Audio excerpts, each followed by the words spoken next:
কাঁচা টমেটো দিয়ে দেবো। নমস্কার বন্ধুরা, চলে এসেছি কুকিং টাইম চ্যানেলে। তা দেখুন বন্ধুরা, নতুন ফুলকপি উঠেছে। তা আজকে আমি ফুলকপি দিয়ে রুই মাছের ঝোল করব। তার জন্য আমি ফুলকপিটা কেটে নেবো, মাছটা ধুয়ে নেব। এই যে বন্ধুরা, মাছটা ধুয়ে নিয়ে এসেছি। দেখুন, আপনাদের দাদা বেশ বড় বড় সাইজেরই রুই মাছ নিয়ে এসছে। লবণ দেব, হলুদ গুঁড়ো দিয়ে দেব।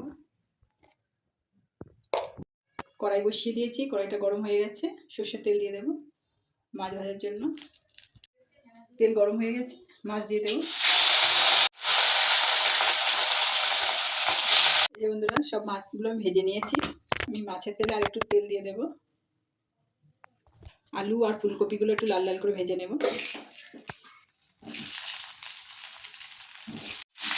বন্ধুরা, আমি ফুলকপিটা লাল লাল করে একটু ভেজে নিয়েছি, এবার ঢেলে নেব।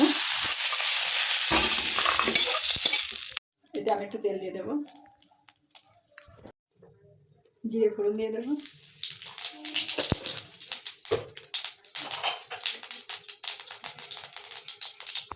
এখানে আদা রসুন পেঁয়াজ একসঙ্গে বেটে নিয়েছি, দিয়ে দেবো। জিরে বাটা দিয়ে দেবো।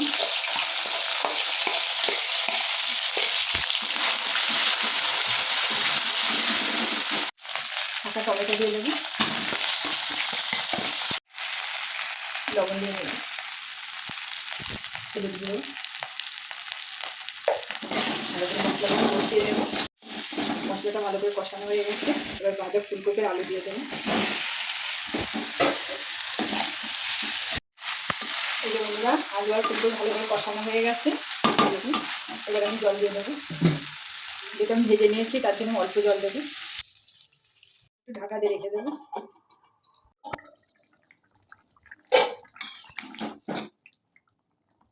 দেখবো আলুটা সেদ্ধ হয়ে গেছে কিনা। এই জন্য আলুটা সেদ্ধ হয়ে গেছে, মাছ দিয়ে দেবো।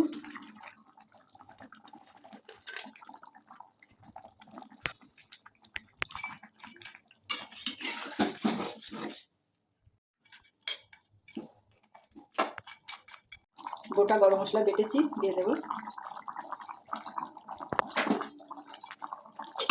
কিছুক্ষণের জন্য চাপা দিয়ে রেখে দেবো। এই যে বন্ধুরা, ফুলকপি দিয়ে রুই মাছের ঝোলটা হয়ে গেছে।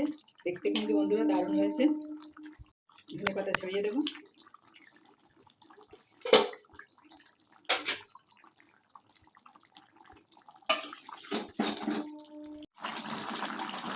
এবার ঢেলে নেব।